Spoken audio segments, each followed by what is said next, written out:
Ya, ahora sí. Ya, chicos, entonces vamos a empezar a resolver su pretest post-test de la semana pasada. Entonces, la primera pregunta, respecto al origen celular del cáncer de piel, señale lo correcto. El melanoma maligno se origina en la dermis papilar. Por favor, quiero que me vayan contestando, o sea, si ustedes dicen, creen que se origina en la dermis papilar, ¿por qué? Me lo van poniendo por el chat.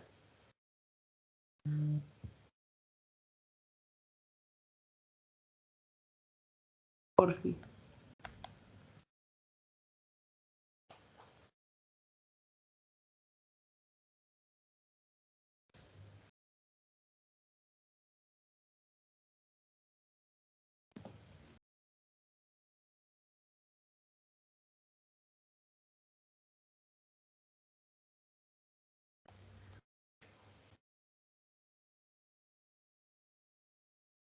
No sé por qué. Ah, ya.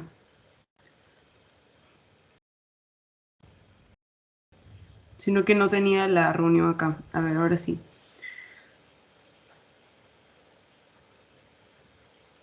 Ya, chicos, díganme, ¿el melanoma maligno se origina en la dermis papilar? Lo pueden decir por audio o por el chat.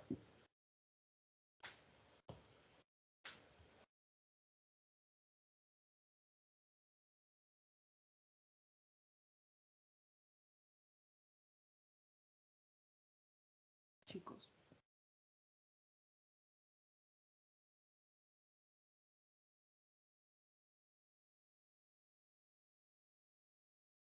Sí me están escuchando, ¿no? O estoy hablando sola.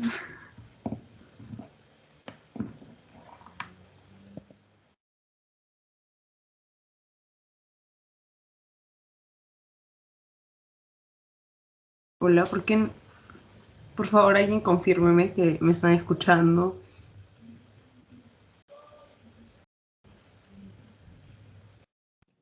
Sí te escuchamos. Ya, bueno, entonces, ¿alguien me puede responder por el chat, por audio? ¿El melanoma maligno se origina en la dermis papilar? ¿Sí o no? Y si, bueno, si dicen que no y saben, digamos, cómo decir, sustentar esa respuesta. En el melanocito. Muy bien, dice. ¿Dónde está el melanocito?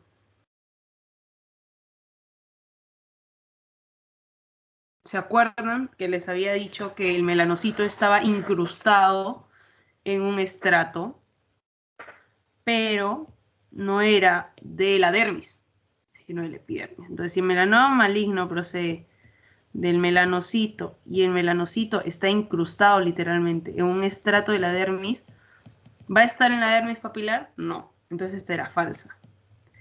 Y este sería el estrato basal. Ahora, el carcinoma vasocelular tiene su origen en los queratinocitos. A ver, el carcinoma en sí epidermoide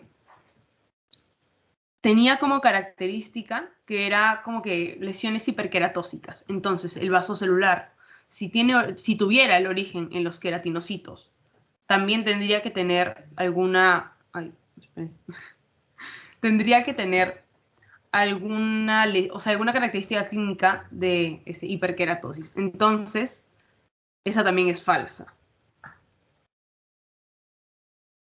Y bueno, la última, que ya digamos, se sustentaría con lo primero, los melanocitos se incrustan en el estrato córneo, pues no se incrustan en el estrato basal.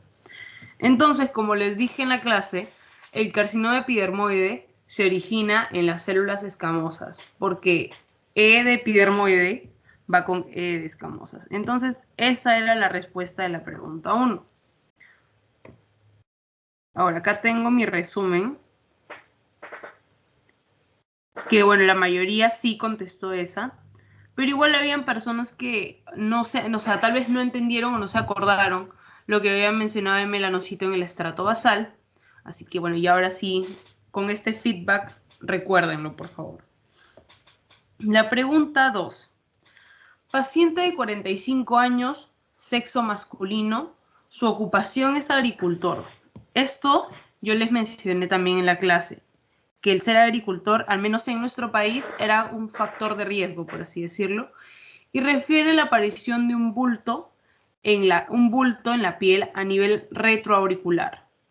Y la lesión se caracteriza por ser palpable, rojiza y lo más importante que lo acabo de volver a mencionar, hiperqueratóxica. Entonces, por favor, ¿alguien me puede decir de qué sospecharían? ¿Me lo escriben por el chat o me lo dicen por audio?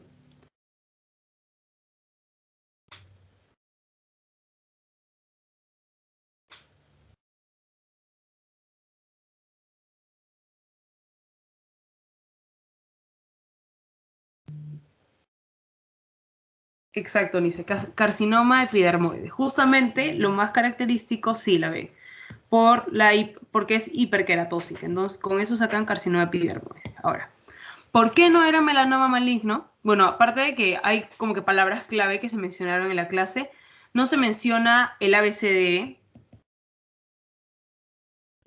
¿Por qué no era vasocelular? Porque era hiperqueratóxico. Enfermedad de Bowen no se menciona, digamos, muy in situ, muy eso, así que no. Y linfoma cutáneo ni siquiera lo mencioné en la clase. Ahora, que el feedback, ¿cómo salió esta pregunta? Efectivamente, también la mayoría marcó carcinoma epidermoide. Sin embargo, no entiendo por qué hay personas que me han marcado linfoma cutáneo cuando ni siquiera se había dicho en la clase. Así que, por favor, ahora ya lo recuerdan, hiperqueratóxico, epidermoide. Cuando les digan melanoma maligno, van a tener que pensar automáticamente en su ABCDE. Bueno, vasocelular ya es, digamos, sería por descarte, por así decirlo, para que no se compliquen tanto. Y bueno, Bowen y linfoma cutáneo no se pregunta mucho y linfoma cutáneo no se mencionó en la clase. Siguiente pregunta. A ver, ahí está, ya. Paciente de 30 años de sexo femenino se acerca a consulta externa por aparición de cambios en un nevus a nivel del cuero cabelludo. Acá también voy a hacer un disclaimer porque también yo me pasé con esta pregunta porque como que da para confundir, ¿no? Ahora que me pongo a pensar. Sin embargo, hay características en su ABCDE que, digamos, tendrían que haber evitado que se confunda eso, pero sí voy a dar el disclaimer que es también parte de mi responsabilidad en esta pregunta. La lesión era simétrica. Entonces acá ya tenemos un criterio del A. Era simétrica y elevada. También había evolucionado, ¿no? Bueno, y cuando dice que había cambios, ya también tenemos la E de evolución, ¿no? De 8 milímetros de diámetro. ¿Ahí me puede decir cuál era el punto de corte, por favor?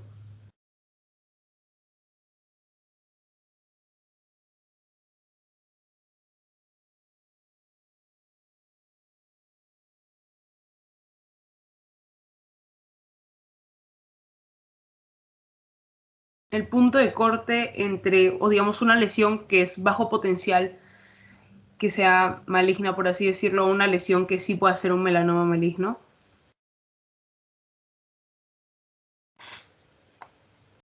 No sé. No escucho bien. 6. Sí, 6 milímetros. Entonces, aquí dice 8 milímetros de diámetro, por lo tanto, si ya sabíamos que era 6, acá tenemos otro criterio de la ABCD. Cambios en la coloración hacia violáceo. También. Otro cambio. Y ausencia de diseminación lateral. Entonces acá, ay, perdón, está bien feo eso. Ya. Ausencia de diseminación lateral. Aquí voy a volver a hacerles el gráfico para que se acuerden acá con mis representaciones gráficas súper A1. Entonces esta va a ser mi piel. Voy a hacer dos ejemplos, ¿ya? Este es un lunar que ya existía, vamos a ponerlo como en el caso, pero empieza a crecer hacia los costados, ¿no? O sea, empieza, o sea, no así pues tan gráfico, pero empieza a extenderse, ¿no? Cuando se empieza a extender hacia los costados, lógicamente en algún punto va a empezar a crecer también hacia abajo, con los estratos y todo eso que les había explicado. Pero primero va a extenderse lateralmente. Entonces aquí estamos hablando de un melanoma de extensión superficial. Y por eso acá también les digo el disclaimer, porque efectivamente, perdón, ya superficial. Y acá por eso les digo el disclaimer, porque por yo haber puesto también los cambios en que ya había en un nebus, que es generalmente lo que ocurre en un melanoma de extensión superficial, los que marcaron eso, efectivamente, también los pude haber confundido por eso. Pero en estos casos hay diseminación lateral, cosa que acá dice claramente que no hay. Entonces, digamos que por eso, que es un poquito más, con que pesa más en el diagnóstico, podríamos alejarnos de eso. Ahora voy a hacer otro dibujo aquí al costado, que es cuando tenemos ya una lesión asimétrica elevada también. Entonces yo tengo, digamos, algo así, que va cambiando su coloración hacia algo violáceo. Y no sé si recuerdan claramente que cuando les hice el ejemplo, les había dicho también que, digamos, era violáceo, pero llegaba a tener hasta cierto blanco en la parte de arriba, pero que no había diseminación lateral. Y por lo tanto, si no hay diseminación lateral, va a haber diseminación, por así decirlo, vertical, ¿no? En profundidad, nada más.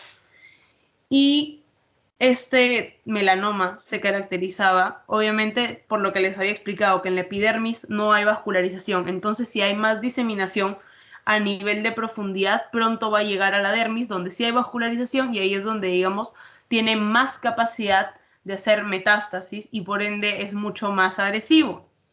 Entonces, con este ejemplo gráfico, ¿alguien me puede decir, por favor, cuál sería la principal sospecha?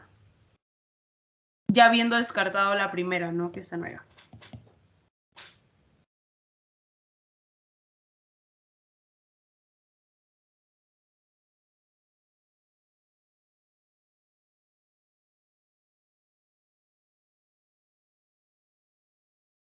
B, sí, está bien.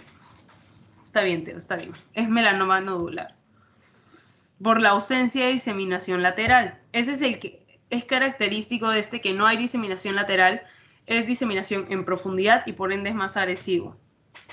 Así que la respuesta era esta. Porque bueno, un nebus displásico podríamos, o sea, es cuando hay cambios, sí, pero cuando ya encontramos que hay una ausencia de una diseminación lateral, va a pesar más en el diagnóstico. El melanoma melanocítico tampoco podría ser porque, digamos, no tendría que haber una expresión sobre la coloración hacia violáceo, así, simplemente como les mostré en la imagen, era o blanquito o rojizo. Y bueno, el léntigo maligno, un ratito chicos, mis perros están ladrando.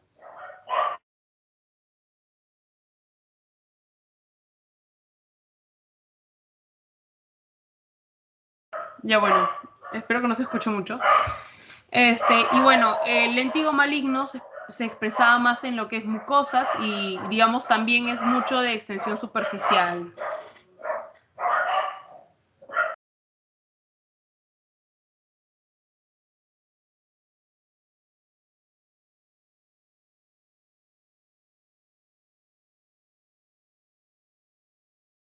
Ya creo que ya bajó, porque estaban ladrando bien feo. Y bueno, en la anterior, la mayoría igual me marcó melanoma nodular, pero estuvo muy dividida, digamos, sus alternativas. O sea, no hubo una mayoría así, wow, sino que casi todos están iguales, pero mejor para aclararlo. Ahora, con la siguiente pregunta. Características del carcinoma vasocelular, y esto literalmente lo he repetido ya creo que 2 veces. Bueno, excepto, o sea, ¿cuál no es? Lesión papular, sí es lesión papular porque en la clase yo les mostré y les señalé cómo era la pápula, así que esta no es. Presencia de telangiectasias, sí hay, porque yo les resalté las telangiectasias en la clase. Ulceración, también, y esto era porque les dije que el paciente, digamos, acudía con una lesión de larga data, en la cual prácticamente decía que la lesión, si se ulceraba, no se curaba, ¿no es cierto? O sea, que iba porque ya había pasado un montón de tiempo de enfermedad y pues decía que no se curaba y todo esto. Entonces, ulceración también es. Y el bajo potencial metastásico sí es verdad. Es muy poco probable que un carcinoma vasocelular haga metástasis. Sin embargo, había alta tasa de recidivas posterior, digamos, al tratamiento y por eso se hacía el seguimiento. Entonces, en este caso, la respuesta era lesión hiperqueratósica, porque esa es característica de qué carcinoma, y me pueden decir, por favor, por audio o por el chat.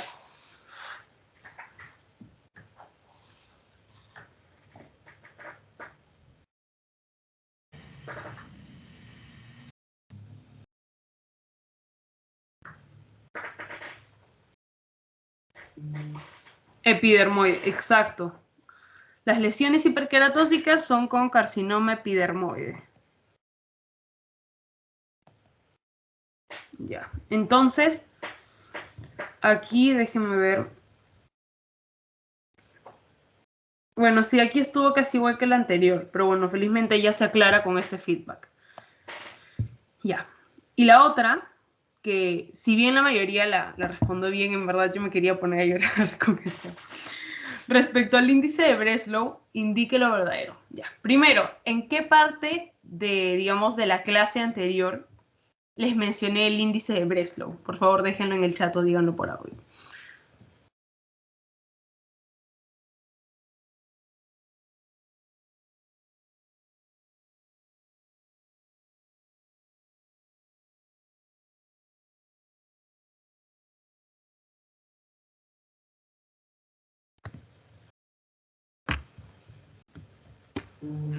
Para ver los estadios, exacto. ¿Pero en cuál tipo? ¿En vasocelular, en epidermoide o en melanoma?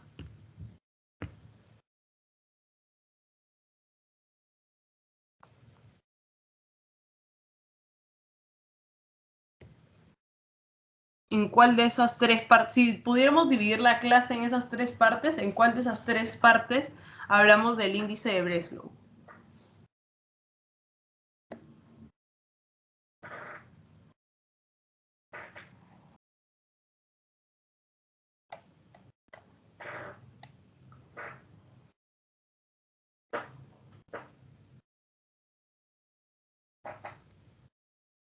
Ya bueno, para ver índice de Breslow era en la parte de melanoma. Entonces aquí se aplica en melanoma. Entonces la primera, el índice de Breslow indica invasión en milímetros. Sí es verdad que indica invasión en milímetros. Eso lo diferenciaba de el índice de Clark, pero no es del carcinoma vasocelular, sino del melanoma. Entonces esa respuesta no era. Su objetivo es conocer hasta qué estrato del epidermis ha invadido la lesión cancerosa. Bueno, eso tampoco era porque el que mide estratos es el de Clark. Entonces, no era. No tiene valor pronóstico, sí tiene valor pronóstico, porque como les menciono, a más profundidad es peor. Entonces, sí importa y también estaba en la parte del TNM que se medía también la profundidad, así que no. Y bueno, a mayor profundidad hay menor tasa de recidiva.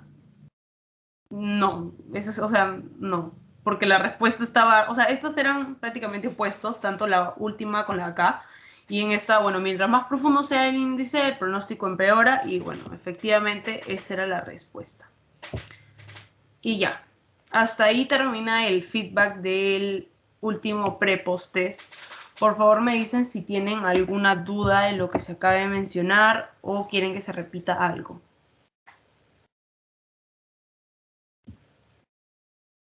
Si todo está bien, me ponen OK en el chat.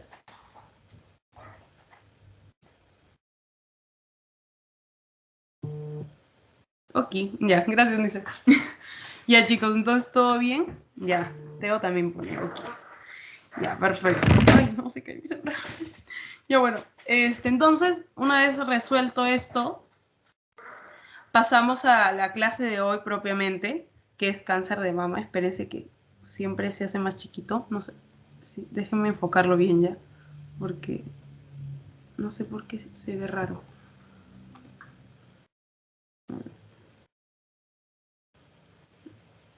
Bueno, está medio raro esto, porque eso nunca ha pasado. A ver, déjenme, voy a dejar de compartir un ratito, porque nunca ha pasado esto.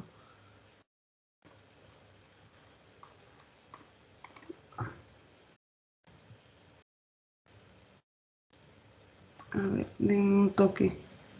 No sé por qué está así medio raro esto y no se ve bien. Ya, sí, ya fue. No sé por qué se ve mal.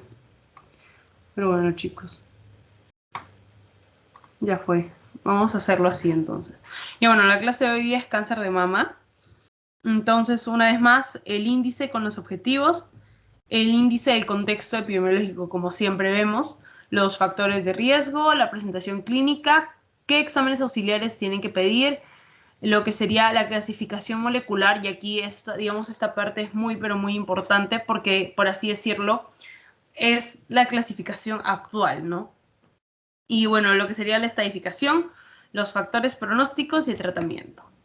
Y bueno, nuestros objetivos es que comprendan los factores de riesgo modificables y no modificables, que si bien ya lo hemos hablado en algunas clases anteriores, la idea es que ahorita va a ser mucho más a profundidad y lo van a tener mucho más claro. Identificar sea síntomas y signos en lo que sería examen físico, conocer la clasificación molecular, que como les digo es la más relevante actualmente, y comprender el manejo de acuerdo al estadio. Entonces empezamos con su contexto epidemiológico, otra vez con datos de Globocam 2020. Ahí. Y bueno, acá tenemos lo que sería incidencia. Tenemos acá incidencia y acá tenemos mortalidad. Como pueden observar, en incidencia está como el puesto número 1.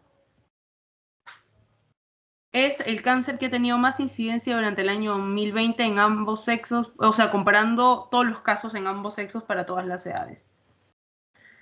Pero si ven el número de muertes, ya no se encuentra en el número 1. El número 1 es el de pulmón y este estaría ya en el puesto 5 acá. Lo cual es bueno porque en general se ha avanzado mucho con lo que es cáncer de mama en los últimos años, especialmente cuando ya vamos, digamos, lo enfocamos molecularmente, porque hoy en día, como ya les he mencionado, los tratamientos están siendo más target, entonces eso les trae más beneficios. Lógicamente, no todos van a tener acceso a ello, considerando el contexto que tenemos como país también, pero bueno. En general, la mortalidad en cáncer de mama ha mejorado debido no solo al screening que se está haciendo con las mamografías y todos esos chequeos que los vimos en la primera clase, sino también con los tratamientos, porque mientras más temprano se puede diagnosticar este tipo de cáncer, va a ser mucho mejor el pronóstico. Y esto sería a nivel de nuestro paisito, en el cual tenemos, en general, ya voy a poner, espérense, voy a poner la banderita de Perú, siempre la pongo. Ya, chicos. Este es a nivel de Perucito. Entonces, incidencia en el 2020, en general, segundo puesto, porque el primero lo tiene próstata, ¿ok? Algo que, bueno, se los comento nada más porque es una curiosidad con lo que también, o sea, lo conocí cuando estaba haciendo mi recolección de tesis, es que cuando uno, digamos, quiere conocer las características epidemiológicas de los pacientes que acuden a consulta externa de oncología, lo más probable es que el 80% de pacientes sean mujeres y sea muy poco el porcentaje de hombres. Y generalmente cuando son mujeres, lo que tienen es cáncer de mama. Ojo que es oncología médica, ¿no? O sea, sin contar las citas que hay en oncología quirúrgica para hacer el tratamiento de mastectomía. Y eso es porque estos casos de cáncer de próstata, si bien en algunos casos los puede tratar el oncólogo clínico, generalmente son tratados con el urólogo, porque, digamos, los encuentra en un estadio muy temprano. Entonces, esto, bueno, solo para que lo tengan en consideración como un dato random así. Ahora, pasándolo a cómo sería nuestra incidencia año 2020 solo en mujeres en nuestro país, en todas las edades. Ahí sí, cáncer de mama está en el primer puesto, seguido de cáncer de cuello uterino, que ya lo vamos a ver en otra clase, y bueno, ya estómago, colorectal y tiroides. Entonces, definitivamente, esta incidencia también ha ido aumentando y qué casualidad que después del de mama está el de cuello uterino, porque estos dos son los que tienen, digamos, los programas de screening que son más promovidos, más realizados hasta cierto punto. Entonces, esto es muy importante porque si bien, la verdad no estoy segura si encontré la mortalidad por separado, pero es muy importante porque si bien podemos estar detectando un montón, vamos a poder empezar a controlarlos más y poco a poco convertir este tipo de cáncer en algo crónico, que digamos, entre comillas, sería el objetivo final, ¿no? Ahora, con esta imagen vamos a recordar lo que sería la anatomía, lo que les mencioné en la primera clase. Bueno, primero que sabemos que la mama en sí va a tener muchos ductos, que digamos antes lo podíamos dividir en carcinoma ductal y el resto eran los no ductales. Y de ahí lo importante es que tenemos específicamente nuestro tejido glandular, lo voy a tratar de marcar así, y de ahí teníamos el tejido graso, ¿no? Que aquí hay que tomar en consideración que va a haber más glándula en jóvenes, lo he mencionado, se lo repito para que lo recuerden porque es importante, y más grasa en pacientes adultas, bueno, es que tampoco es tanto adultas nada más, es en pacientes que están creciendo en su adultez, por no decir adultas mayores, pero sí, más o menos así. O sea, recuerden que hay más glándula en los jóvenes y por ende ahí no mandamos mamografía, sino mandamos ecografía. Ay, eco. Y bueno, en lo que sería ya grasa en los más adultos se va mandando ya la mamografía a partir de los 40 años. Y bueno, esto también puede depender digamos, del contexto de los factores de riesgo de cada paciente, ¿no? Y de lo que cada médico vaya disponiendo. Pero sí es importante considerar la proporción de grasa que tiene esta glándula, ¿ok? Esto sí es muy, pero muy importante. Y ahora, digamos, el cáncer va a iniciar aquí, pero va a ser metástasis hasta cierto punto. Entonces vamos a poner cuáles son los sitios en los cuales más hace metástasis. Tenemos cerebro. Bueno, de por sí estoy haciendo metástasis a distancia. Ojo, cerebro, pulmón. Todo esto, miren los vasos para que se acuerden. Tenemos aquí lo que es angiogénesis. Un ratito, otra vez mis perros están.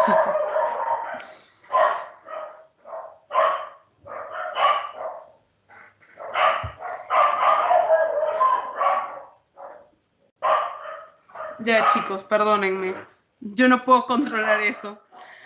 Metástasis, bueno, el cerebro, pulmón, también, dependiendo del caso, puede ser pleura, inclusive huesos. Y bueno, esto más que nada relacionado a la angiogénesis. Ahora, no se olviden, por favor, que también va a ser metástasis a los linfonodos. Y estos van a ser más que nada los axilares, ¿no? O de lo contrario, bueno, por cercanía, ¿no? Pero de lo contrario también puede ser a nivel del mediastino. Y bueno, esto todo digamos, se correlaciona también con la angiogénesis y saben que todo es un trabajo en conjunto, lo que va a darnos el pronóstico. Entonces, una vez recordando todo esto, vamos a pasar a ver los factores de riesgo en estos pacientes. Entonces, quiero que me escriban, por favor, con la imagen, más o menos, los factores de riesgo que identifican, los que recuerdan de la primera clase, para ir, digamos, hablando sobre estos.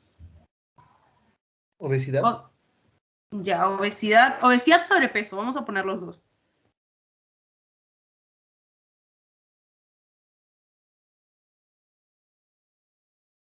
Ya, a ver, otro más. Uso de anticonceptivo. Sí, el uso de anticonceptivos, los ACO, que serían anticonceptivos orales, pero hay que agregarle también que, o sea, si bien los anticonceptivos de por sí son hormonas, la terapia de reemplazo hormonal, o sea, TRH, recordemos, reemplazo hormonal, esto generalmente se le podría dar a las mujeres que ya son posmenopáusicas, menopáusicas más que nada en todo esto, y que, digamos, la sintomatología es tan fea que necesitan de este tratamiento para para que no afecte su calidad de vida en sí. Historia familiar, ya está bien. Bueno, no hay una foto exacta, pero sí está bien. Historia familiar también hay que ponerla. Voy a poner historia fam. Ya, esta imagen que está media complicada es el antecedente de radioterapia, chicos. Así que si tenemos una paciente que, digamos, ha recibido ya ha tenido cáncer, ya ha recibido alguna radioterapia por eso, también hay que considerarlo. En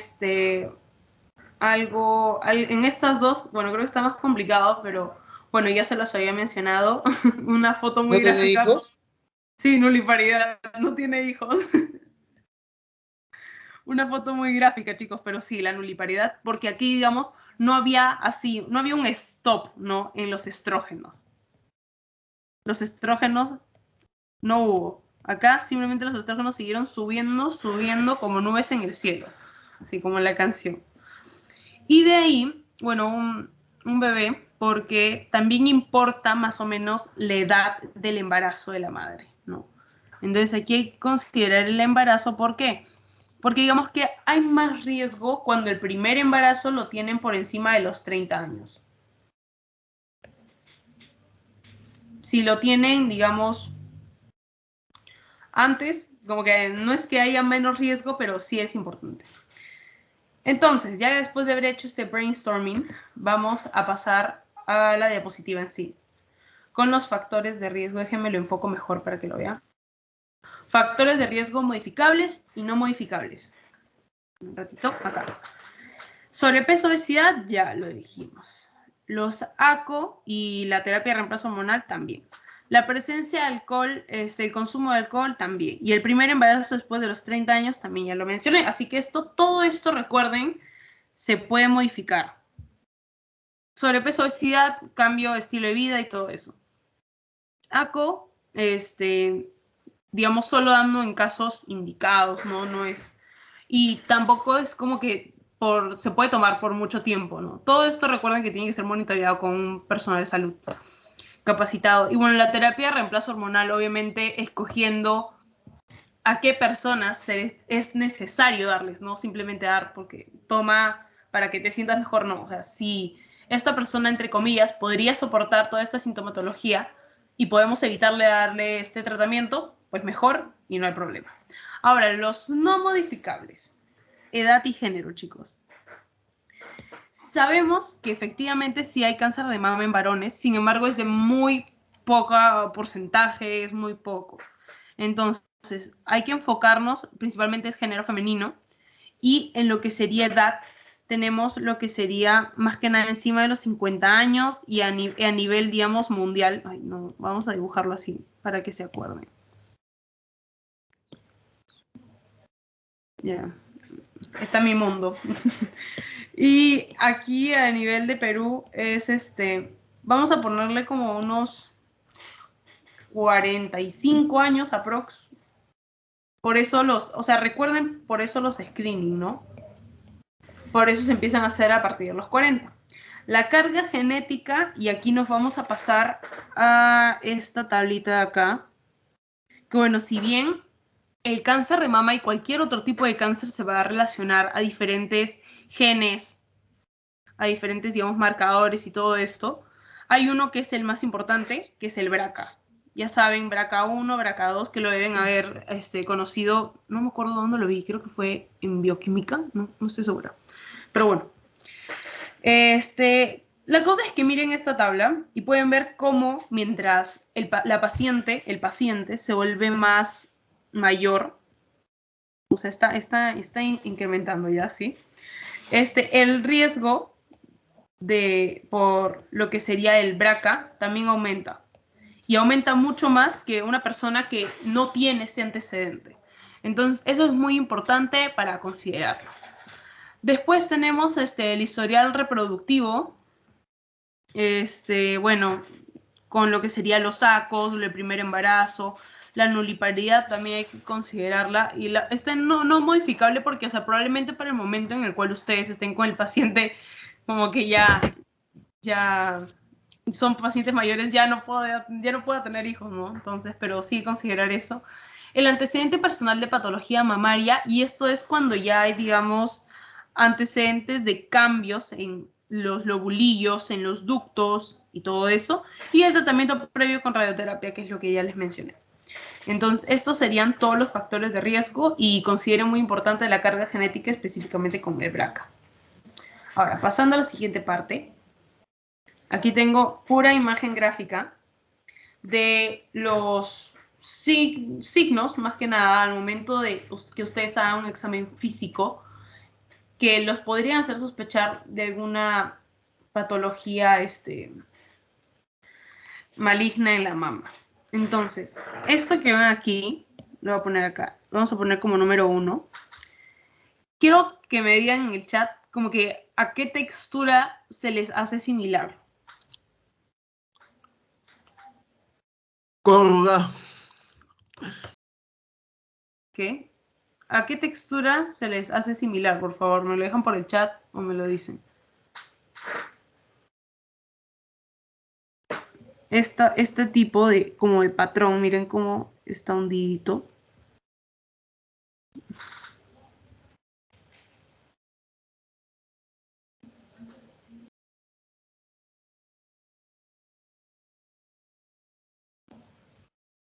Es de un alimento, o sea, suena bien random, pero es como la textura de algo que ustedes podrían comer, es de una fruta.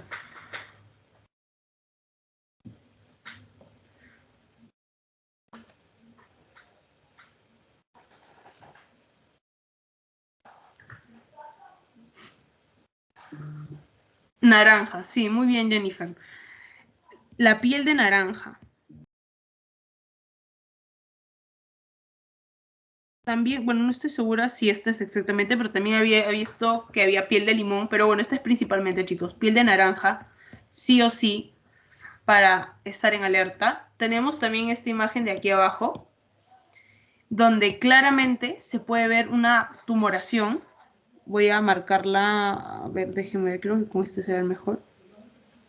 Así. La voy a volver a marcar para que se note. Toda esta es la tumoración. Y bueno, generalmente la paciente va a tener un tumor palpable, por eso está esta imagen acá. Es un tumor palpable. Y bueno, ya digamos, viene obviamente preocupada por todo esto y que ya ha tenido cambios en el tamaño. De ahí, otra característica que tienen que considerar es en esta imagen. Y bueno, no solo, digamos, este enrojecimiento, que realmente no es X para nosotros, pero no es tan importante, porque acá hay otra característica. Le estoy poniendo así en un circulito, que sería la presencia de cierto hundimiento, ¿no? Como un hoyuelo en esta zona. Voy a volverlo a dibujar, porque siento que estoy tapándolo, pero voy a volverlo a poner para que lo noten más. Así, y acá. A ver. No sé si se nota el resaltador, pero bueno, en esa zona, ahí tienen un hoyuelo. Y eso también lo tienen que considerar. Después tenemos aquí dos imágenes que les he puesto, que en ambas tenemos secreción de pezón, ¿ok? Secreción del pezón. Y bueno, al momento de examinar esto, o sea, tienen dos opciones, por así decirlo. Que el paciente les diga, ¿sabe qué, doctor? Me he estado secretando algo del pezón y era con todas las características, así, o sea, lucía como que leche o lucía sanguinolento, ¿no? O la otra opción, que es que en el examen físico, que se los voy a mostrar en un momento, digamos como que se aprieta el pezón para ver si hay algún tipo de secreción. Pero aquí, ¿cuál de las dos, digamos, vendría a ser la sospechosa de una patología maligna en la mama? Vendría a ser esta, ¿no? Donde se puede observar que la secreción es sanguinolenta y no es como la de la izquierda, que es como leche. Esta no, esta es, entre comillas, buena. ¿Ok? Más o menos algo así. Y de ahí, bueno, vamos a tener que considerar... Ay, un ratito, esta cosa acá. Ya, ahora sí. Y de ahí también la presencia, o sea, la forma en la que va a estar el pezón. Porque vamos a poder tener, digamos, un pezón que está retraído o un pezón que está invertido. Entonces, ¿cuál es, digamos, la diferencia de uno del otro? Primero, que un pezón que está, digamos, sospechoso de acuerdo a su posición de alguna patología maligna, primero sí o sí ha tenido que estar normal, ¿ok? Ha tenido que estar así, ha tenido que estar así, o sea, como un pezón cualquiera. Y si luego de estar normal finalmente se retrae, se invierte, sospecha, ¿ok? Ahí sí se sospecha. Sin embargo, también hay que considerar que hay algunos casos en los cuales, por así decirlo, es naturalmente invertido por algún tipo de, digamos, herencia, carga genética. Pero en estos casos que les menciono en específico es cuando... Ay, no está muy delgadito. En estos casos son cuando ustedes tienen que sospechar. Cuando primero está normal, como todos les menciono, como así, así, y luego se retrae, eso es un signo, un síntoma. Ok, entonces esto es importante para que lo recuerden. Ahí lo dejo, no sé si han apuntado todo, me avisan para que la pase.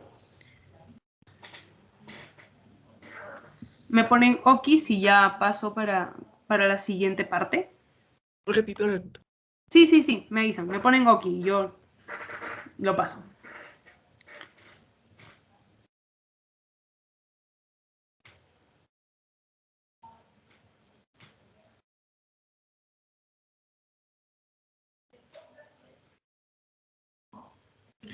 Me acabo de dar cuenta que este PPT no se los mandé antes de la clase. Espérenme un ratito, se los mando por WhatsApp, ya luego lo subo al Drive.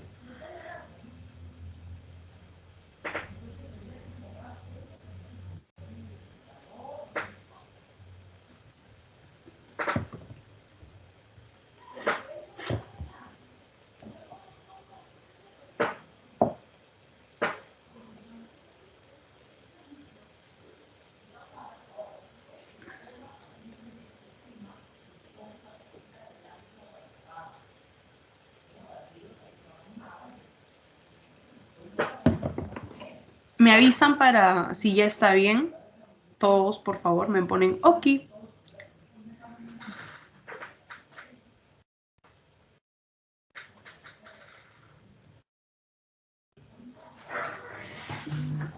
Ok, ya, perfecto. Entonces, seguimos.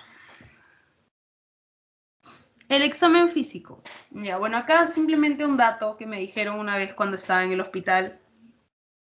Siempre que vayan a hacer un examen físico de mamas y todo esto, o sea, lógicamente uno, el paciente esté yendo para que lo ayuden, ¿no? Con su molestia. Segundo, le explican en qué va a consistir todo el examen. Y tercero, si se puede, lo hacen con algún personal de salud que los acompañe. O sea, especialmente si son hombres, o sea una licenciada por cualquier cosa, nada más. Simplemente ese dato que me dijeron. Ahora sí, en examen físico, primero vamos a recordar acá también como que estas referencias a nivel de anatomía superficial. La mama se le va a dividir en 4 cuadrantes, ¿ok? Y ustedes tienen que acordarse, digamos, en cuál es el cuadrante en el que con mayor frecuencia se presenta el cáncer de mama. Ahora, para eso vamos a hacer, digamos, como que un ejercicio así rápido, en el que solo quiero que vean la cantidad de tejido mamario. Porque si ven, esta parte que es el súpero interno, tiene exactamente la misma cantidad, entre comillas, que el ínfero interno. Y más o menos que el ínfero externo. Sin embargo, el súpero externo, que incluye, digamos, un poquito de la cola, ya es un poco más grande. Entonces, chicos, ¿dónde van a encontrar con más frecuencia? En el súpero externo. Esto sí, apréndenselo. En el súpero externo es donde vas a encontrar con más frecuencia lesiones, digamos, masas.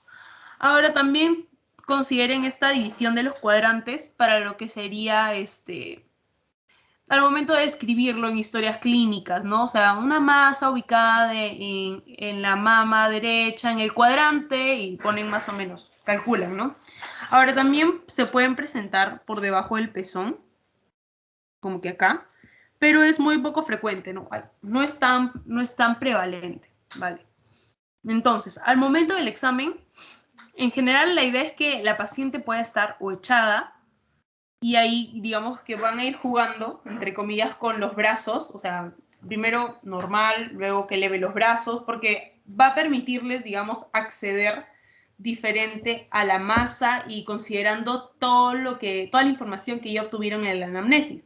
Y bueno, acá tienen, digamos, las dos formas principales de lo que sería el examen físico propiamente hablando, que sería en esta forma de como que irradiando, por así decirlo, y luego en forma circular.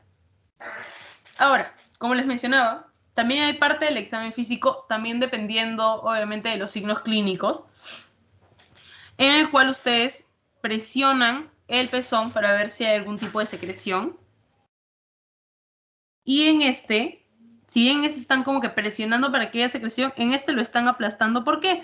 Para ver justamente si hay algún tipo de presencia de la masa bajo el pezón. Como le estaba mencionando, aunque es muy poco, digamos, poco frecuente, pero siempre tienen que estar seguros, ¿no? Tienen que estar seguros de que han examinado todo completo y de la mejor forma. Pero recuerden que siempre, siempre, siempre va a ser más frecuente en el cuadrante supero externo. Hasta aquí todo bien, ¿no es cierto? Vamos bien. Me confirman. Me ponen Oki. Esta va a ser la frase de las clases. Disculpa, ¿puedes repetir de nuevo lo de la secreción y debajo del pezón, por favor? Sí, ya, perfecto. Mira, acá tenemos dos imágenes. Entonces, en la primera, como pueden observar, las dos manos están haciendo así, ¿ok?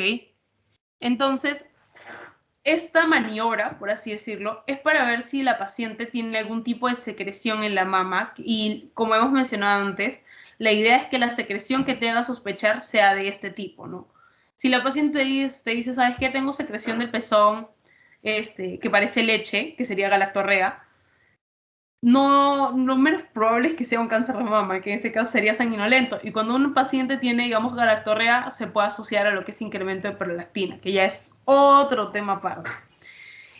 Esa es una maniobra para evaluar, digamos, la zona del pezón. Ahora, la segunda maniobra es esta, en la que prácticamente estás haciendo una presión así, ¿no? Para poder sentir, palpar si hay algún tipo de masa debajo del pezón. Porque, como les mencioné, si bien es más frecuente en el superexterno, bajo el pezón también puede haber, aunque digamos sería poco, como 10% de casos. Entonces, más o menos es eso. ¿Todo bien? ¿Ok? Sí, ok, gracias. Ya, listo. Siguiente. Ahora, ese es el examen que ustedes como médicos van a hacer, pero tienen que considerar que en general está muy promovido que la mujer se realice el autoexamen de mamas. Ahora, que las personas lo hagan efectivamente, pues eso ya es otro tema. Pero sí es importante que se haga cada mes, ya sea más que nada en pacientes que están menstruando, postmenstruación, o sea, esto no afecta a eso. Y la idea es que sea el mismo momento cada mes. Generalmente lo que se recomienda es que sea una semana post-menstruación. Ay, puse 7, perdón. Ya, una semana después de la menstruación. Y lo pueden hacer, o sea, se puede hacer en tu cuarto así, o lo puedes hacer, que es lo que más recomiendan, en la ducha. ¿Por qué? Porque, digamos, al utilizar el jabón, como que permite al paciente, a la persona, que sea mucho más simple la palpación en general. Y bueno, como pueden observar, acá mencionan el paso 6. Este es uno que lo encontré porque me pareció que el que tenía el mejor ejemplo gráfico, que dice, al terminar la ducha, acuéstate en una cama boca arriba y examínate, ¿no? Porque el tejido mamario se vuelve más delgado y fácil de palpar, porque es otra posición. Recuerden, la idea es que sea evaluada de todas las posiciones posibles. Y bueno, también otra de las cosas que se dice hoy en día en campañas es el te toca tocarte para que no te toque. Entonces eso, y la idea es ver primero si hay cierta simetría. Otra vez estamos hablando de simetría, si encuentran algo raro, algún tipo de bulto, de masa, ¿no? Siguiente parte. Ahora, una vez que ustedes ya han hecho todo lo que es examen físico, bueno, también le han explicado a la paciente que lo mejor es que se haga su autoexamen de mamas para que, digamos, en caso sienta algo, pueda acudir en buen momento al médico. Ustedes van a pasar a hacer los exámenes auxiliares. Que bueno, ya hemos hablado varias veces de lo que es mamografía y ecografía. Ya saben que mamografía es en las pacientes que son más adultas porque tienen más tejido graso. espérense, voy a ponerlo acá ya, más grasa. Y en la ecografía es, digamos, en pacientes que tienen más glándula, pero igual, se correlacionan, ¿no? O sea, cuando uno hace ya el screening ginecológico en general, se manda ecografía y mamografía en ambos casos, pero principalmente en jóvenes ecografía, no se olviden. Y lo bueno de la ecografía es que, bueno, como están llevando diagnósticos, van a poder diferenciar digamos, una masa sólida de un quiste. O sea, eso va a ser completamente diferente porque en el quiste va a estar anecogénico. En cambio, en el sólido ya, bueno, va a estar más hiperecogénico y todo esto. Ahora, también es importante, más que nada, en este tipo de examen, bueno, acá tienen una foto de las mamografías y todo eso, es el uso del Doppler, chicos. Porque como les he mencionado, el cáncer tiene que hacer una angiogénesis. Entonces, respecto a esa angiogénesis, ustedes van a encontrar un incremento del flujo Doppler, por así decirlo, al momento que ustedes hagan el examen, por la neovascularización. Entonces, aquí esto, digamos que es de mucha, pero mucha ayuda. Y bueno, lo que sería ya una resonancia magnética, y esto es para, digamos, ser más exactos, ¿no? Más exactos y poder, digamos, verlo en algún paciente que es difícil mediante los dos modos anteriores. Pero en general esa, digamos, sería la aplicación de los exámenes auxiliares. Ojo aquí también que, aparte del examen auxiliar, nosotros vamos a tener que mandar unas biopsias. Y aquí vienen, digamos, todos los tipos de biopsias que pueden haber. Que bueno, tenemos lo que es la biopsia por aguja fina y la biopsia core, chicos. En estos casos, la única diferencia, por así decirlo, es el tipo de aguja, ¿no? O sea, como dicen, la biopsia por aguja fina es una aguja fina. En la biopsia core ya es aguja gruesa. Acá también lo dice en la imagen. Y bueno, obviamente estos procedimientos se ayudan de un ecógrafo para poder dirigirlo hacia la lesión. Y bueno, tenemos lo que es la biopsia a nivel quirúrgico, ¿no? O sea, que ya se hace cierta incisión del tumor o se hace ya la excisión completa. En incisión sería, digamos, solo un poco y en excisión ya es más, ¿no? Y de ahí tenemos lo que es la biopsia por estereotaxia, que en este caso es, digamos, más calculado, ¿no? Se hace un cálculo de dónde está exactamente la lesión, cuando más que nada son lesiones que uno no encuentra a nivel ecográfico, mamográfico, que es muy difícil acceder a ellas, se puede utilizar este tipo de biopsia. Esta técnica, esta metodología. Y bueno, de ahí, ya sabiendo que hemos hecho examen físico, hemos pasado nuestros exámenes auxiliares para ubicarlo todo con más precisión. Hemos hecho nuestra biopsia y obviamente la biopsia nos ha dado un diagnóstico. Pasamos a la clasificación molecular. Y para la clasificación molecular, chicos, vamos a tomar en cuenta los receptores hormonales, lo que sería el ER2 y el Ki67. Entonces, los receptores hormonales de los cuales vamos a hablar son dos tipos. Los receptores de estrógenos y los receptores de progesterona. Esos son los receptores hormonales importantes para cáncer de mama. De ahí tenemos el ER2, que digamos sería un factor de crecimiento, que podemos, o sea, piénsenlo como un marcador. Si bien digamos, su nombre sería como que un factor de crecimiento epidérmico humano, una cosa así, es un marcador más. Y el Ki67, que este es muy, pero muy relevante para lo que es digamos, la agresividad, ¿no? La replicación de este cáncer. Entonces, este va a haber, digamos, mientras un Ki67 sea más alto, va a haber mayor replicación. Y si hay mayor replicación, por así decirlo, el pronóstico es peor, ¿no? Porque está avanzando con más rapidez. Ahora, acá tienen todos estos subtipos, y se los he hecho en tabla, porque fan de las tablas saben que soy. Entonces, los luminales van a ser los hormonales. Espérense, lo voy a poner así. Tenemos el ER2 puro y el triple negativo o basales, ¿no? Entonces, si de por sí me dicen que es triple negativo, ya todo negativo. Negativo, negativo, negativo. Bueno, negativo así. Porque, bueno, cuando es negativo se refiere tanto a negativo de progesterona y estrógenos, ¿ya? Entonces, negado. Pero, más o menos relaciónenlo así.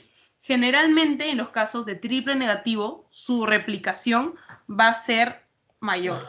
O sea, puede ser menor, o sea, puede variar, sí, pero generalmente va a ser aumentado su Ki-67. Y ahora, ¿cómo les digo para que se acuerden de eso? Porque al menos es como yo me lo acuerdo, así como estudié. Si tengo, hoy en día, al tener una clasificación molecular y, digamos, dirigirnos a marcadores, a terapia target, es preferible hasta cierto punto que yo tenga positivo un receptor, el ER2, tenga algo de eso positivo porque hay un tratamiento dirigido a ese receptor. Entonces, entre comillas, obviamente nadie quiere tener cáncer, pero si tengo cáncer me conviene más tener un marcador positivo para decir, para que el médico... ¿Hola? ¿Qué? No, disculpa, tenía el micrófono encendido. No importa. O sea, me conviene más tener un marcador positivo para que luego el médico vea ese examen, por así decirlo, genético, esos marcadores de inmunología, de inmunistoquímica, y diga, ok, tiene positivo entonces yo tengo este medicamento que funciona contra esto, y lo tomas, y vamos, o sea, depende más o menos de la estrategia que se tenga, pero tienes un tratamiento dirigido a eso. Entonces, si yo pienso que un Ki-67 es un índice de replicación y mientras más alto sea más se va a replicar y por ende, entre comillas, va a ser más agresivo y va a ser peor controlar el cáncer, un triple negativo, o sea, no tengo ningún marcador, entre comillas, no tengo ningún tratamiento específico, entonces también es, entre comillas, también peor pronóstico. Simplemente se los digo para que se lo acuerden así. Triple negativo, variable, pero generalmente Ki-67 elevado. Ya, entonces una vez pasado eso, vamos a pasar a los luminal A y luminal B. Definitivamente, al ser receptores hormonales, claro que van a tener. Y esto es bueno porque hay tratamientos para esos receptores hormonales. Entonces ahí, bien hecho. Respecto a lo que sería la presencia del ER2 en el luminal A, no hay. En el luminal B puede haber como no puede haber. Pero sí hay, acá lo voy a poner aquí arriba para que lo tengan. Cuando el luminal B es ER2 positivo, va a tener otro nombre. O sea, no es otro nombre, simplemente se le llama de esta manera un poco más específico, que sería como que luminal B sobreexpresado ER2. O sea, un poquito más enfocado, ¿no? Que va a estar como que sobreexpresado. Ahora, recordando que yo tengo un receptor positivo y por ende voy a tener un tratamiento, hormonoterapia, ejemplo, indicado para ese receptor. ¿Cómo creen que esté el Ki-67 en el luminal A? Disminuido, por así decirlo. No va a estar tan alto. No va a haber tanto índice de replicación. Y bueno, en el caso del luminal B, como que puede estar un poco nada más. Acá lo voy a poner un poquito más así para que se note la diferencia. Pero no es tan wow. Lo bueno es que acá tú puedes actuar con tu hormonoterapia y va bien. Ya que en el caso del ER2 puro, ojo, dice ER2 puro, entonces por el puro ya sabes que no hay receptor hormonal. Y por el ER2 puro ya sabes que es positivo para ER2. Y bueno, su KI es más o menos relativo, así que X, por así decirlo. Pero en estos dos tipos que tenemos abajo, ¿qué va a pasar? Que al, por así decirlo, no tener tanto chance de hormonoterapia, no tener tan poco positivo, van a necesitar una terapia sistémica. A ver, ahí está. Una terapia sistémica. O de lo contrario, van a utilizar quimioterapia como terapia inicial. Entonces, si yo tengo un subtipo luminal, sea A, sea B, principalmente voy a poder hacer un tratamiento hormonal. Pero cuando ya pase a ER2 puro o un triple negativo, sí o sí voy a necesitar lo que es terapia sistémica o quimio. Entonces, esta tablita acá la voy a dejar un ratito para que la copien, porque es necesario que sepan esa clasificación, que es la que se está utilizando actualmente. Ah, y me dicen ok cuando ya la puedo pasar.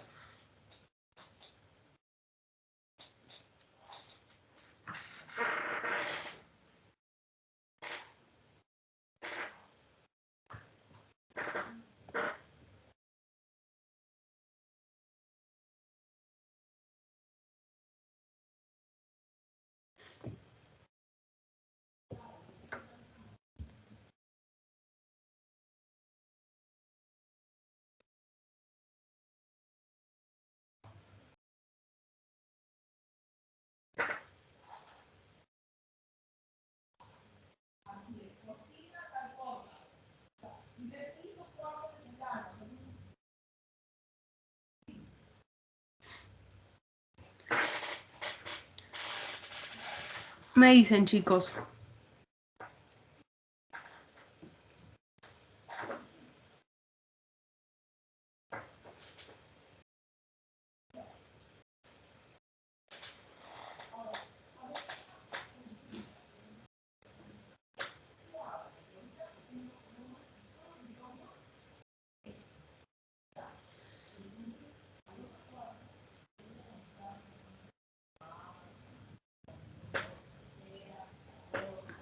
Chicos, Oki, por favor, confírmenme.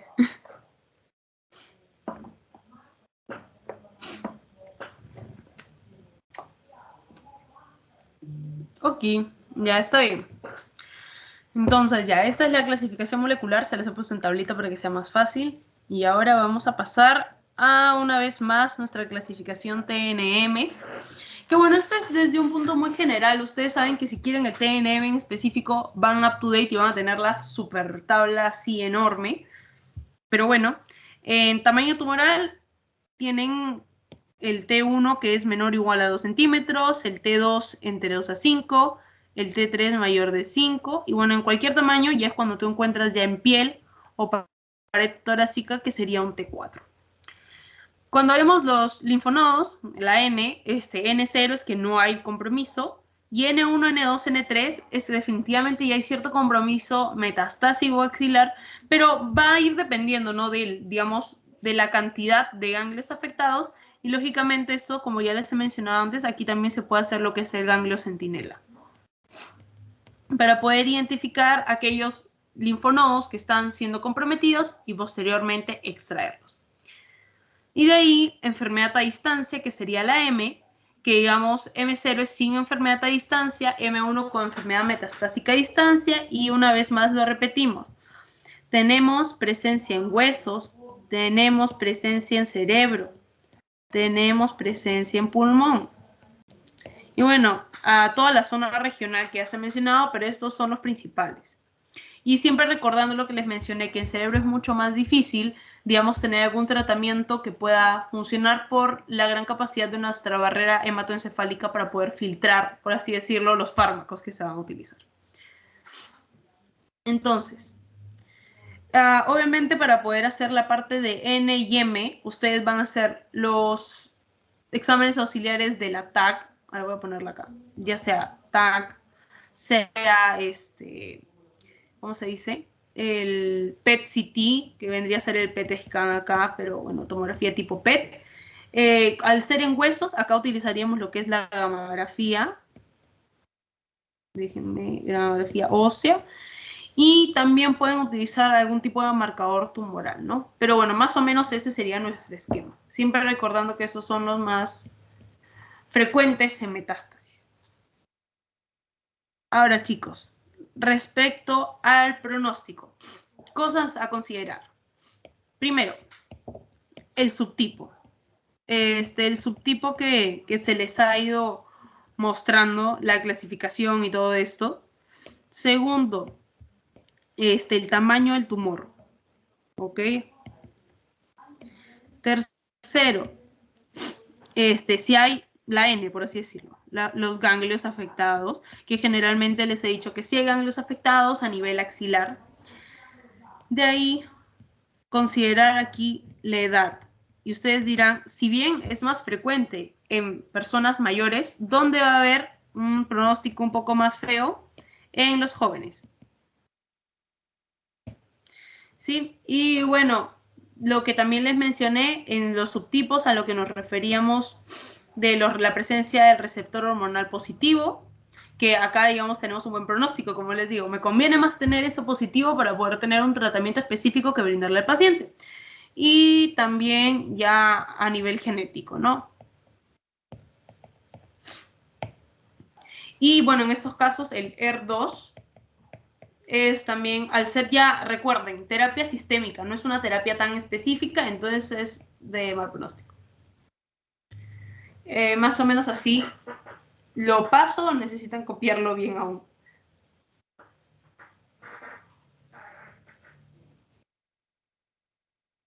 Chicos.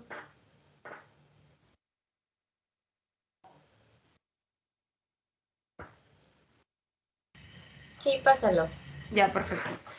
Entonces, pasando esto, vamos hacia nuestro tratamiento. Sabemos que tenemos cirugía, ya saben que cirugía es mastectomía, o bueno, lo más frecuente que se hace es la mastectomía.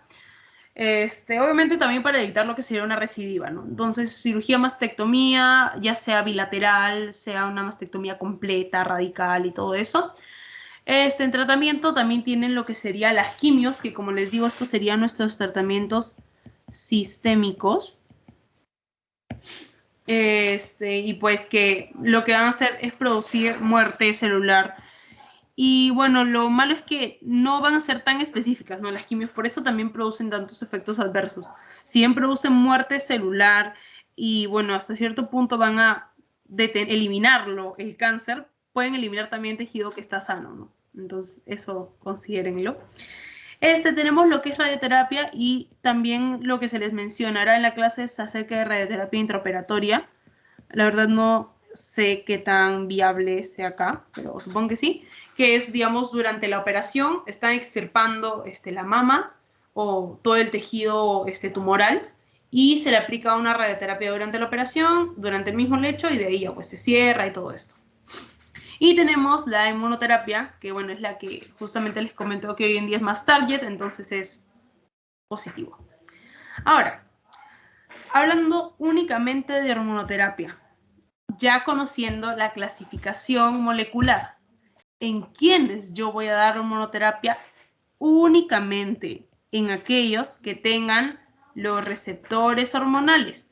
No me sirve de nada darle a una paciente que es ER2 puro y por ende no tiene receptor hormonal positivo, hormonoterapia. Únicamente receptor hormonal. Y una vez más, repito, que son de estrógeno y de progesterona. Ahora, tenemos acá dos tipos de hormonoterapia principalmente. El tamoxifeno, que créanme que lo van a escuchar hasta morir. O sea, cuando ustedes le preguntan a un paciente, señora, ¿qué tratamiento está usando? Y generalmente, al ser la mayoría, como han visto, incidencia de cáncer de mama, le va a decir, ay, me han dado unas pastillas que tengo que tomar, pucha, por no sé cuántos años, por el resto de mi vida, una cosa así te va a decir. Un montón de años llevo tomando esto. A ver, señora, dígame cuál es. Ay, no sé, es una pastilla, no sé, rosada, una cosa así les van a decir y tú dicen, ay, ya señora, está tamoxifeno, y las señoras les van a decir efectivamente que sí, que es tamoxifeno, que es el que se utiliza con más frecuencia.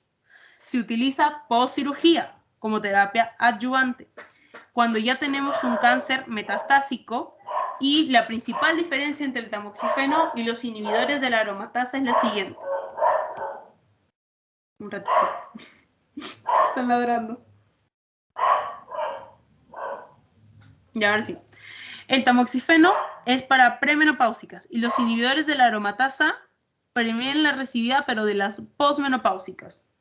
Entonces, si ustedes tienen una paciente de 30 y tantos años que aún no ha pasado por la menopausia y ya le han hecho su mastectomía y, digamos, tiene metástasis, ya saben, tamoxifeno. Ojo que tiene que tener los receptores hormonales de estrógeno y progesterona, ¿no? Entonces, tamoxifeno. Si tiene una paciente que ya también le han hecho su mastectomía y todo eso, pero es de 60 años posmenopáusica, pasan a inhibidores de la aromatasa. Más o menos es algo así. Y bueno, digamos, al ser estos específicamente hormonales, no van a ser muy efectivas las quimioterapias en estos casos, porque ya tienen, digamos, su receptor en específico. Y de ahí, eso sería todo para pasar al banqueo. Así que, chicos, preguntas, partes para repetir, todo antes de empezar con el repaso final de preguntitas. ¿Podrías retroceder, por favor, a la anterior diapositiva? Sí, ahí está.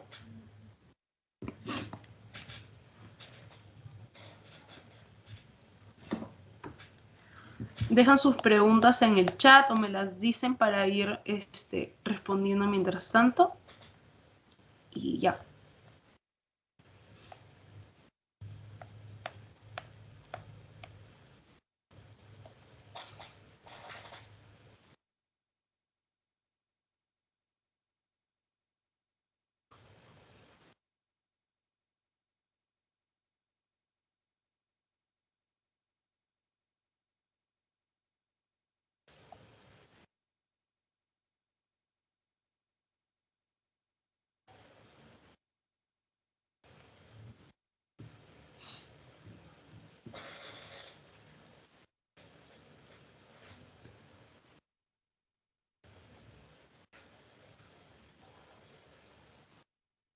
¿Todo claro, chicos?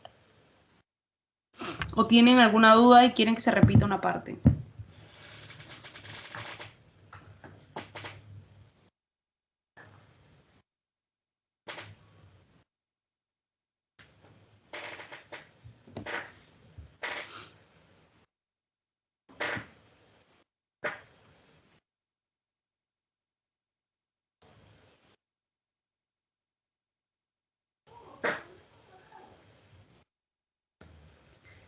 Paso entonces al banqueo.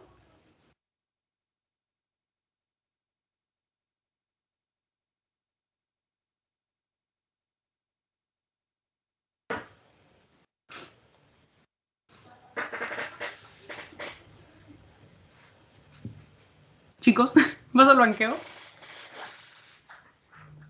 Sí, ya. Entonces, pasando al banqueo. Son factores de riesgo no modificables para cáncer de mama. Seleccione una. Así que la dejan ahí en el chat. Y láncense a la piscina, que siempre tiene agua. Bueno, con agua o sin agua igual siempre hay oportunidades. Así que láncense.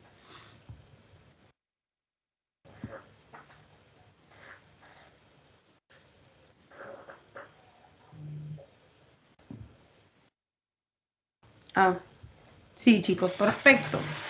Esa edad. Obesidad sabemos que es modificable. Mi exposición solar prolongada no tiene nada que ver, así que no. Consumo de alcohol modificable, uso de anticonceptivos modificable, sumado de lo que sería terapia de reemplazo hormonal. Ok. Siguiente pregunta. Paciente mujer de 48 años, con antecedente de hermana fallecida con cáncer de mama a los 36. Acude por presentar un nódulo de 2.5 en mama derecha de reciente aparición, clínicamente móvil y sin compromiso de piel. Para corroborar su sospecha de cáncer de mama, usted solicitaría, seleccione una. Y ahí tienen todas las opciones.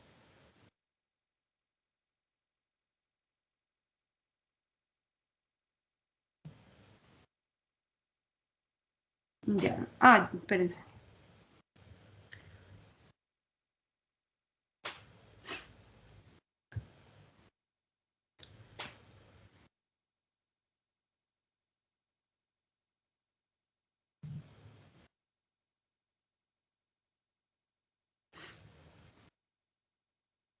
Ya, sigan respondiendo.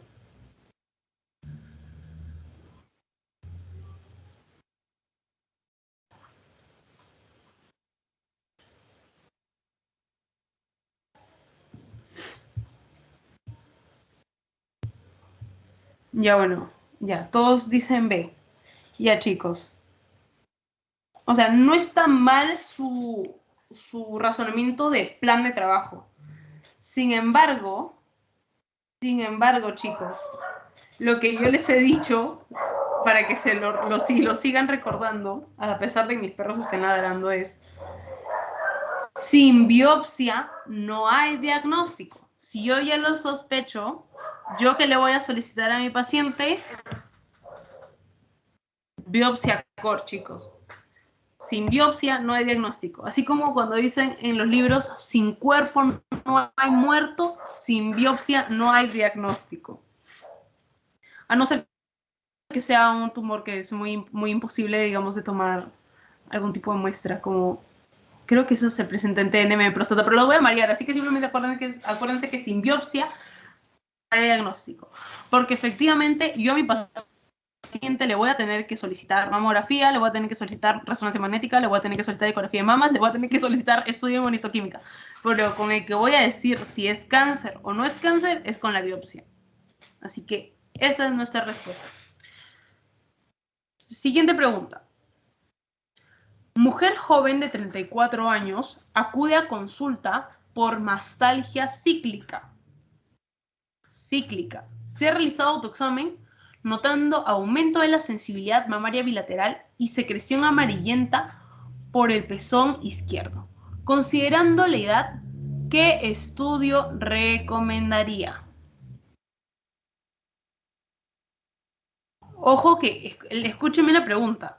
El anterior decía, para corroborar su sospecha de cáncer de mama, usted solicitaría corroborar cáncer. Y aquí la pregunta es, ¿qué estudio recomendaría? Y ahora sí lancen su respuesta.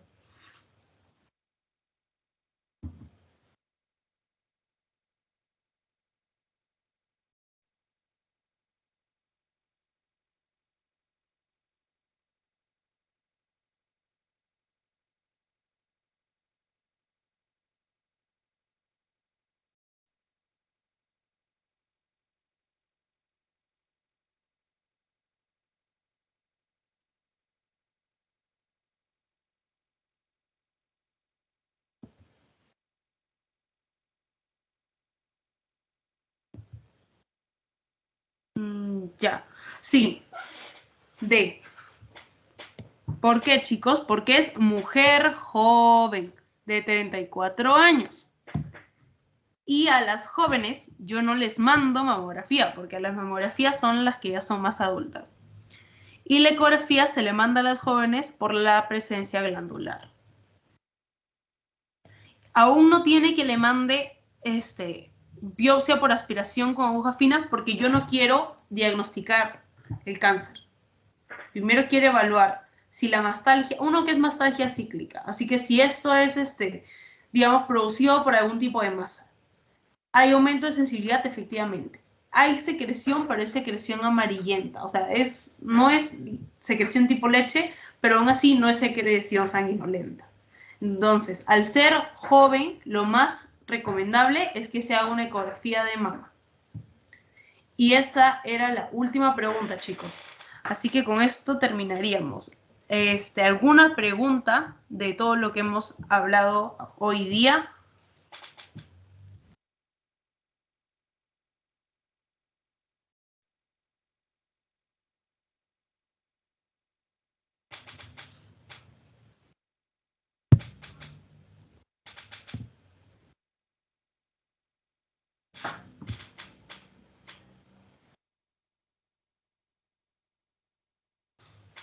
¿Todo bien entonces? ¿Confirman? ¿Todo bien?